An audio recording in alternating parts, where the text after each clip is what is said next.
তার বিরুদ্ধে অপরাধমূলক অভিযোগ থাকলে তাকে গ্রেপ্তার করে তাকে বিচারের প্রাঙ্গণে আনা উচিত ছিল। এনকাউন্টারের নাম করে তথ্য লোপাট হয়। আর খুনিদের জন্য যারা কাঁদছে তারাও প্রত্যেকে দেশদ্রোহী। এই সকল মানুষ, মানে আমি সোশ্যাল মিডিয়াতেও দেখছিলাম, বিভিন্ন লোক তাদের হয়ে কেঁদে ভাসিয়ে দিচ্ছে, কিন্তু সেই লোকগুলোকে আপনি কোনোদিন একটা কথা বলতে শুনবেন না যখন সাধারণ মানুষের হাতে মুন্ডু কাটা যায়।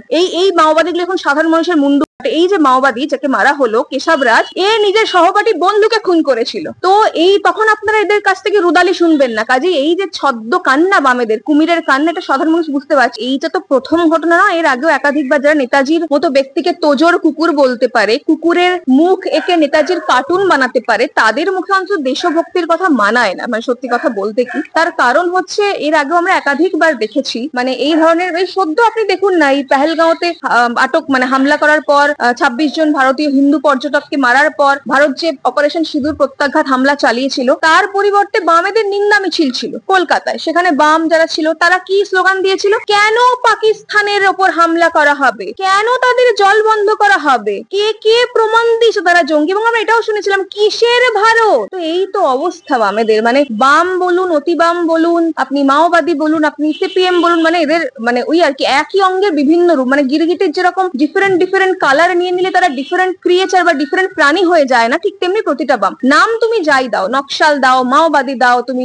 সিপিআই দাও, তুমি সিপিএম দাও, তুমি মানে অন্য কোনো বাম সংগঠনের নাম দাও, নাম তুমি যাই দাও, এদের মূল লক্ষ্য হচ্ছে একটাই, ভারত তেরে টুকরে হোঙ্গে, কাশ্মীর মাঙ্গে আজাদি। মানে ভারতের টুকরো করা, ভারতের ক্ষতি করাই এদের একমাত্র লক্ষ্য। না হলে যে মাওবাদী, প্রথমত নিষিদ্ধ সংগঠন, এবং যে মাওবাদী সংগঠন বিগত 2004 সাল থেকে 8,800-র বেশি ব্যক্তিকে, আই রিপিট সংখ্যাটা, 8,800-র বেশি সাধারণ মানুষকে তারা খুন করেছে, যারা ওই মানে কি বলবো, মানে মাওবাদী সংগঠনের নাম করে ছত্তিশগড়, মধ্যপ্রদেশ এই ধরনের এলাকাগুলোতে বছরের পর বছর সাধারণ আদিবাসী নাগরিকদের লুট করেছে, অত্যাচার করেছে, গ্রামের পর গ্রামে আলো আসতে দেয়নি। মানে এই স্বাধীনতার পর এত 75 বছর পর, মানে নকশাল মুক্ত হওয়ার পর 17খানা গ্রামে আলো গেল, কিছু কিছু গ্রামে প্রথমবারের জন্য বাস চললো। সেই ব্যক্তিগুলোর হাতে আমরা দেখছি দামি ট্যাব, দামি ফোন, মানে যে মাওবাদীগুলোর কথা বলছি তাদের হাতে টাকা পৌঁছে যাচ্ছে। কি করে যাচ্ছে বলুন তো? এরা কি সত্যি মানে আমি প্রথম কথা, এরা দেশদ্রোহী, এরা জঙ্গি,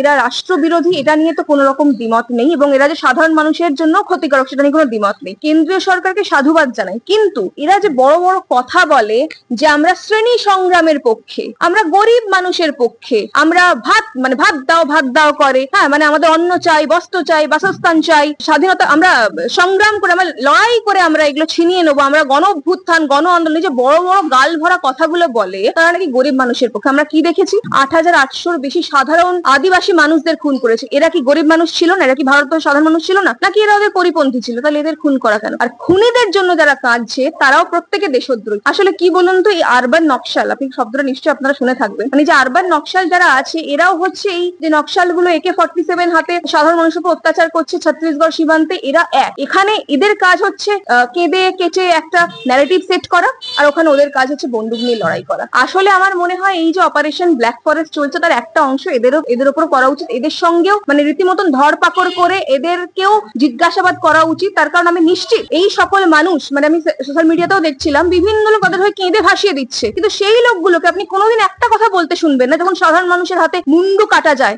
এই মাওবাদীগুলো এখন সাধারণ মানুষের মুন্ডু কাটে। এই যে মাওবাদী যাকে মারা হলো কেশব রাজ, এ নিজের সহপাঠী বন্ধুকে খুন করেছিল। তো এই তখন আপনারা এদের কাছ থেকে রুদালি শুনবেন না। কাজে এই যে ছদ্ম কান্না বামেদের, কুমিরের কান্না, এটা সাধারণ মানুষ বুঝতে পারছে। আগে দেখবেন আপনি পেপার খুললে এই মাওবাদীদের কথা খুব চলতো, রাস্তায় রাস্তায় কৌটো নাড়িয়ে তাদের জন্য নানা রকম মানে সিম্প্যাথি গেইন করার চেষ্টা করা হতো। এখন মানুষ সেটা নিয়ে ভাবছেও না, কারণ বামপন্থা নেই ভারতবর্ষে। মানে বামপন্থা নেই, মানে বামপন্থা যে নোংরা আদর্শ, বামপন্থা যদি আমি আদর্শ ধরি সত্যি সাম্যবাদ, ওরা তো সেটা করে না। যদি সেটুকু বাদ দিয়ে মানে ভারতবর্ষে বামপন্থা যে নোংরা স্বরূপটা এরা প্রতিষ্ঠিত করার চেষ্টা করছে এবং ভারতকে ভাঙার যে চেষ্টা চলছে, চক্রান্ত চলছে, এটা মানুষ বুঝে গেছে। তাই জন্য বামপন্থা খাতায় কলমে ছাড়া কোথাও নেই। এদের প্রতিটি কেন্দ্রে আমানত জব্দ হয় সিপিআইএম এর। আপনি দেখবেন পশ্চিমবঙ্গে বিগত গত বছর সবারই, যারা কৌটো নাড়িয়ে ঘুরে বেড়ায়, সবার আমানত জব্দ হয়েছে, এবং 2026-এ আমানত জব্দ হবে, সেদিকেই এগোচ্ছে তারা।